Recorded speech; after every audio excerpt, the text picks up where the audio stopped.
Há pouco, o ministro Edson Fachin acompanhou a divergência aberta por Celso de Mello, mas ambos ficaram vencidos no entendimento de que a inelegibilidade de Demóstenes Torres deveria ser mantida. Graças a adivinhe quem, o trio HC Futebol Clube, Dias Toffoli, Ricardo Lewandowski e Gilmar Mendes, o ex-senador, o Demóstenes Torres, está liberado para concorrer em outubro. Demóstenes foi cassado em julho de 2012 por quebra de decoro parlamentar, após acusações de que usava o mandato para favorecer o bicheiro Carlinhos Cachoeira. Há algumas semanas, filiado ao PTB, ele iniciou sua pré-campanha em Goiás, estado pelo qual pretende se candidatar novamente ao Senado.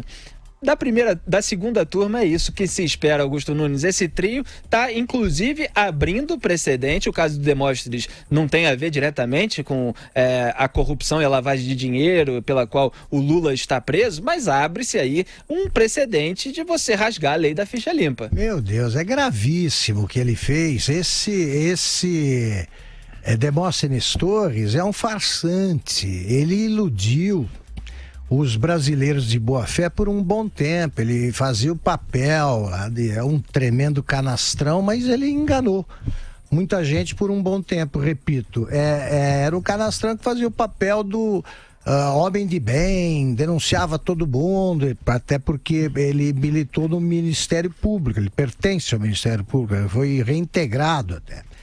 E aí o sujeito oferece todas as provas de que é um corrupto, o sujeito absolutamente amoral, deveria estar preso, né? Se a justiça fosse rigorosa aqui no Brasil. Agora, ele não só exerce o direito de ir e vir, como vai e vem entre palanques, né? Vai ser candidato, o que é um deboche em relação à lei da ficha limpa.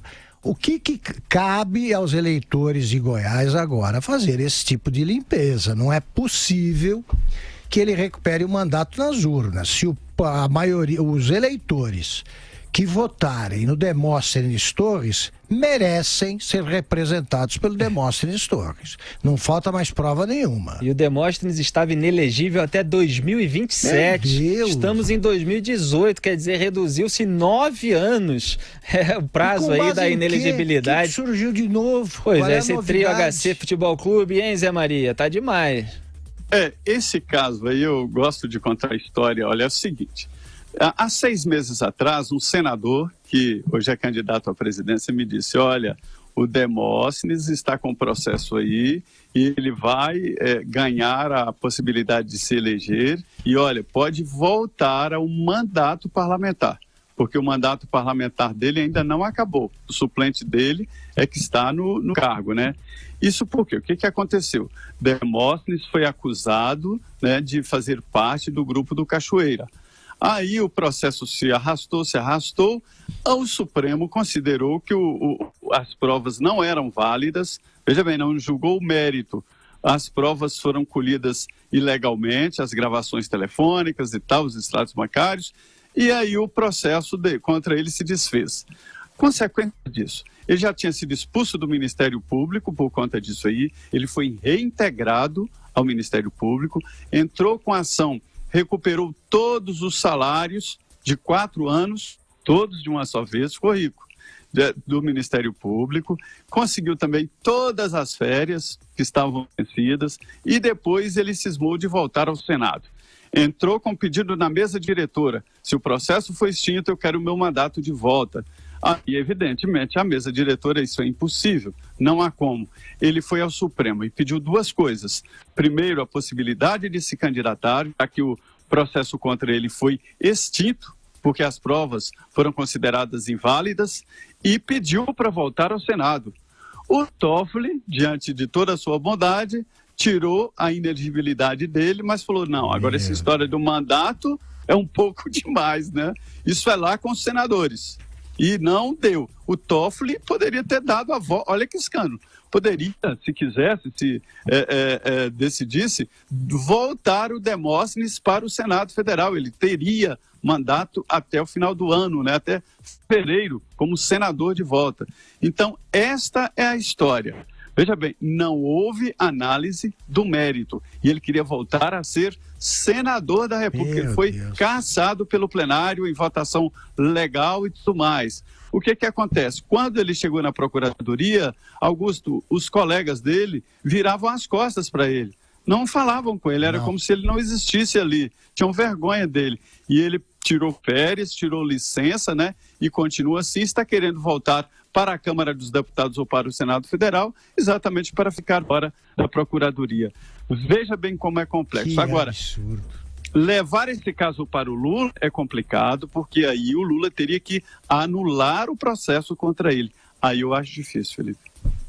Zé Maria, espero que seja difícil mesmo. 18h59, registro que a Voz do Brasil hoje vai ao ar a partir das 20 horas. Seguimos em frente aqui com a segunda turma. Enquanto a primeira do STF tornava Aécio Neves réu, a segunda turma rejeitou a denúncia da PGR contra José Otávio Germano, do PP do Rio Grande do Sul, e Luiz Fernando Faria, do PP de Minas Gerais. Os dois deputados federais, afirmou Paulo Roberto Costa, teriam entregado a ele, então diretor da Petrobras, R$200 mil como emissários da empresa Fidens Engenharia. Para os ministros da segunda turma, porém, a PGR não conseguiu apresentar elementos mínimos que justificassem a abertura de ação penal.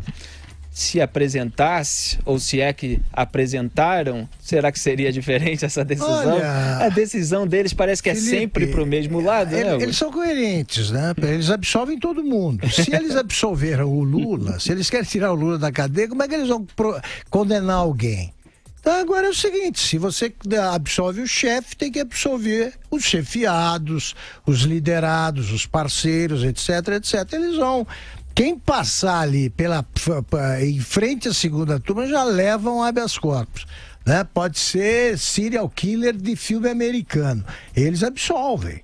Nunca é demais lembrar que Gilmar Mendes foi indicado ao STF por FHC e é camaradaço de Aécio Neves e de Michel Temer, e Dias Toffoli e Ricardo Lewandowski foram indicados por Luiz Inácio Lula da Silva, que está preso, e se cair algum pedido de habeas corpus, qualquer coisa que possa favorecer o Lula lá na segunda turma, também a gente vai ter muito problema, ou em qualquer decisão monocrática aí desses três, né, Augusto? Essa é a herança maldita do FHC. O Lula fala da herança errada, porque é o Gilmar Mendes que é a herança maldita. E agora não pode nem mais criticar essa herança maldita, porque depende do Gilmar Mendes para alguma manobra do Supremo. Agora ela é boa. Os petistas agora adoram o Gilmar Mendes. Olê, olá, né? Gilmar. E falando nele, Gilmar Mendes soltou mais um, preso preventivamente, Celso Luiz Tenório Brandão, ex-prefeito de Canapi, em Alagoas, denunciado por organização criminosa, peculato e lavagem de dinheiro, recebeu o benefício do que, adivinhem, habeas corpus. Claro. Na decisão, Gilmar atacou os abusos relativos a decretações de prisões desnecessárias. O TRF5 e o STJ já haviam negado o pedido de habeas corpus.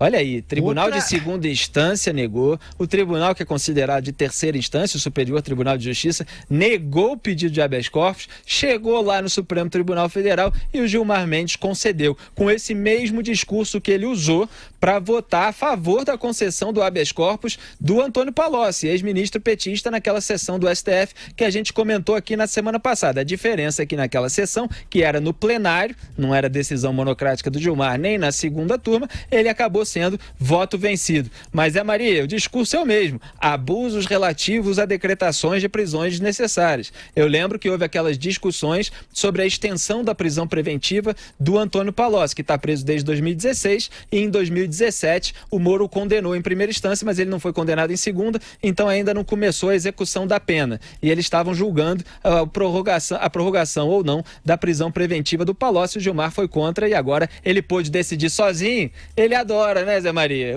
Ser o dono da bola. Ah, não, aqui eu decido sozinho, então é habeas corpus. Pode assinar. Pois é. Olha, é interessante que nesse julgamento o ministro Gilmar Mendes me lembrou lá no 11º Batalhão de Infantaria, onde eu servi lá, quando um recruta estava errado, né, ele marchando no pé errado, vinha um sargento e dizia: você está certo, o resto do batalhão que está errado. Sabe por quê? O Gilmar Mendes, lá no plenário, ele disse: olha, isso parece piada, que os habeas corpus têm razão de ir para o Supremo, porque ele fez uma pesquisa e concluiu que em 30% ele dá o habeas corpus. E aí ele diz: isso significa que tem alguma coisa errada. Mas ele disse que tem alguma coisa errada lá para baixo. A primeira instância, os desembargadores. Não é ele, não. Os desembargadores, os juízes, ele está certo, né? Imagina, esse ex-prefeito de Canapi, né?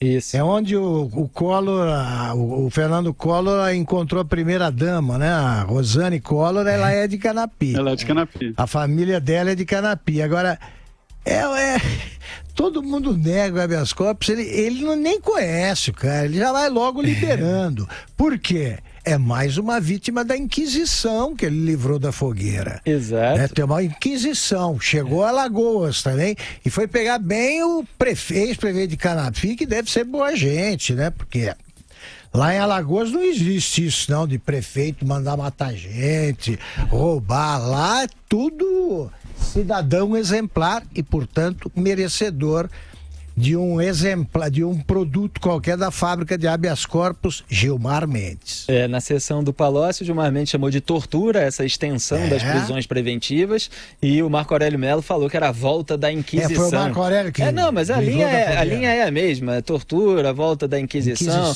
Era isso que ambos estavam querendo dizer.